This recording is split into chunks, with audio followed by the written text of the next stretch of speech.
Welcome back to The Factor Uncensored, a major factor follow-up tonight. We first introduce you to 13-year-old cancer survivor DJ Daniel here on The Factor 8 months ago. Now his story is making national headlines, but some are worried he's being used to create stew up tension among party lines in D.C.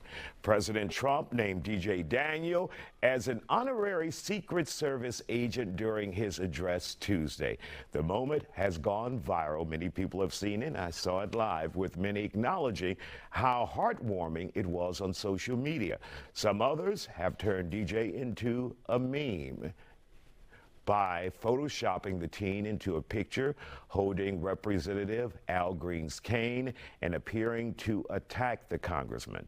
Joining us to talk about it, Factor digital producer Ajibola Budarin, who is here with us. And of course, can we see that photo now so we can show the viewer what we are talking about? And when I saw this, it was pretty shocking because this kid has struggled to survive. He was given, I think, 5 months. He's lived 6 years now, and hopefully he will live on. But there's so many means. Tell us what we're looking at here, Aji, where we believe in some instances people are politicizing this kid. Yeah, so you can see up there's a few different memes. So one, it says, "Dad, why do the Democrats hate me?" You have another one where you see him attacking Representative Al Green. The other video in the corner is a screenshot from a video of a guy saying that he's changed his party affiliation because of the way that he felt like DJ was treated by Democrats. But also, it's not just conservatives. There's also, I know DJ's father called out Rachel Maddow and other MSNBC hosts for saying, comparing her son to January 6th officers because they know he wanted to be in law enforcement. So there's a lot of conversations, and people are kind of ascribing like a lot of politics to something that could have just been a heartwarming moment. But it's understandable based off of like the overall speech and kind of how much tension was already in the room during Trump's address. So I think a lot of that has carried over onto DJ. And many conservatives have said that the Democrats didn't even stand up and applaud for DJ and his remarkable, incredible story. So he's smack dab in the middle of politics right now. Even without him or his father saying anything, it already became political just from that. And his father had some choice words for commentators at MSNBC, Theodis Daniel, who has been on The Factor as well.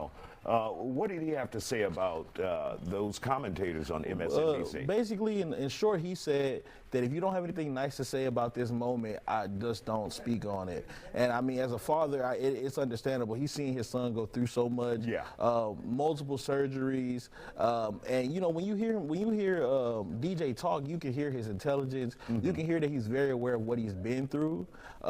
So it's one of those things where you want to uplift him, and I feel like you should uplift him as a young man.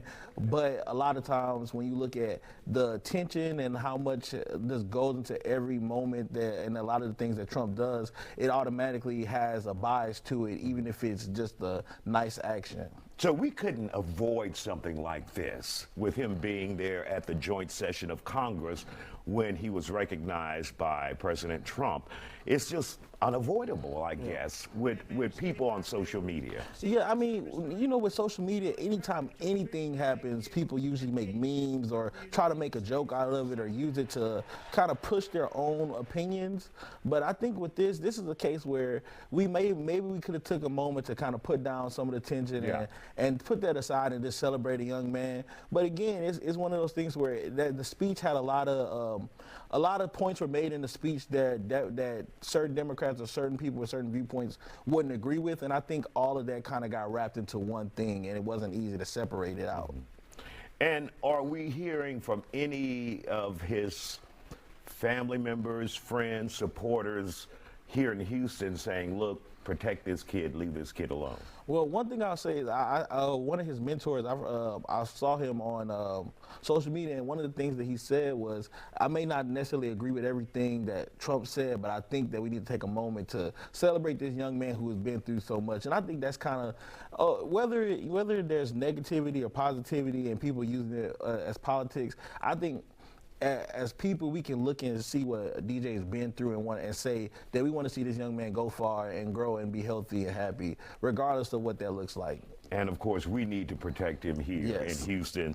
And he's on his way back. He's been in D.C. since, and we're told he should be landing at the airport any minute now.